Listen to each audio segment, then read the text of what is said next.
இந்த உலகத்திலே விலையேற பெற்ற ஆசீர்வாதங்கள் எது என்று சொல்லி என்னிடத்தில் கேட்பீர்கள் என்றால் நான் சொல்லுவேன், ஆண்டவராகிய இயேசு கிறிஸ்துவின் நாமத்தினாலே உங்களை வாழ்த்துகிறேன். அன்பானவர்களே, இன்றைக்கான வார்த்தை யோவான் 10ஆம் அதிகாரம் 9வது வசனம். நானே வாசல், என் வழியாய் ஒருவன் உட்பிரவேசித்தால் அவன் இரட்சிக்கப்படுவான், அவன் உள்ளும் புறம்பும் சென்று மேய்ச்சலை கண்டடைவான். அன்பானவர்களே, ஆண்டவராகிய இயேசு கிறிஸ்துவை இந்த வசனத்தை சொல்லுகிறார். நானே வாசல். ஆமென். நானே வாசல், என் வழியாய் உட்பிரவேசிக்கிறவன் எவனோ இரட்சிக்கப்படுவான். தேவ பிள்ளையே, நாம் இரட்சிக்கப்படுவதற்கு வேற வழியே கிடையாது.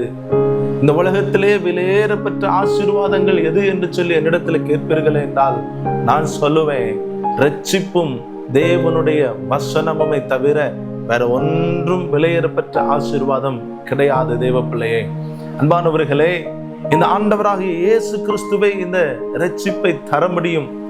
அவரை நாம் பின்பற்றினோம் என்றால் அவர் வழியாக மாத்திரமே நாம் இரட்சிப்பை அடைய முடியும்.